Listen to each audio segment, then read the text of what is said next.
dabeetana looxaantii iyo dhagaxaantii oo iswadaba waxay ku dhaceen inan yar oo ay dhashay oo 4 jir oo markaas guriga jiiftay qaarka dambe kaga dhaceen gabadhii yaray dhaawac weyn baa soo gaaray dabadeetana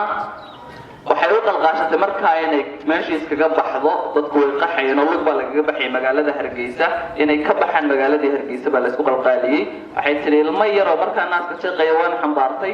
tii dhaawacantayna kaaryoona saaray wiil lugayn karayay oo markaas yara weynaa isagana gacantan qabtay waan daadahayay maan haleelin bay tiri inaan ilmihii yaraayeen daadahaynay kaba u soo geliyo markaan muddo soconay baa waxaan dareemay ilmaha yar inuu leeyahay dabeetana markaan eegay waxaan arkay inuu kaba leeyahay hooyadii baa ka sheekaynaysa niyadaan adkaystay because meelaan ku noqdaa ma jirto inaan hore u socdo mooyaane bay leedahay hooyadaasi dabadeetana intaan iska indhatay baan ku soo soco hooyo maalinta ka wanaagsan baan gaari doonaa sidaan u soconay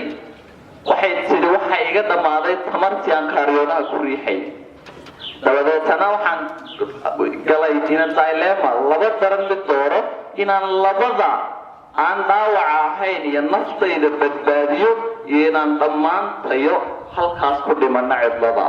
dabadeetana waxay tiri anigoo miirkaygii iyo maankaygii qabo waa hooyo Soomaaliland waa hooyooyinkeen mid ka mid ah waxay tiri anigoo maankaygii iyo miirkaygii qabo baan inantii yareed iyo kaaryoonihii geed hoostii kaga dhaqaaqay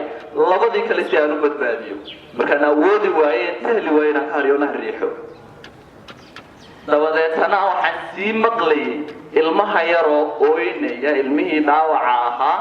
ee kaariyoonaha saarnaa ee geedka iyo banaanka kaga dhaqaaqaysay oo sii la hooyo ooynaya ilmadiisa sii maqlaysay laakiin waxay dantu ku kalimaysaa inay nafteeda iyo labadan kala badbaadiso muddo markay socotay ay habeen iyo maalin ka sii maqnayd because meeshay tagaysay oo dheerayd ayaa waxay gaadhay meeshay rabtay mujaahidiintii sanam bay u tagtay waxay ka codsatay isla markaasina u sheegtay ilmaha ay dhashay meel banaana kaga timiday ee ay la doonaan hooyadii iyo niman la soo raaciyay oo reer Soomaaliland ahaa dib u soo noqday waxay u yimaadeen ilmihii yaraayo waraabo kala goostay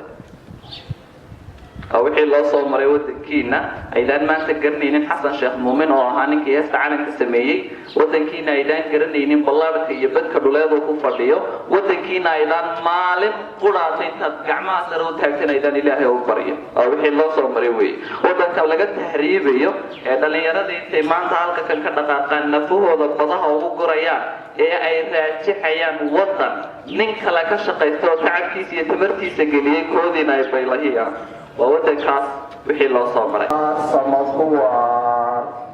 سريع عالك سرم في ليل كيسا سمكواريو إيو بغادي سوغن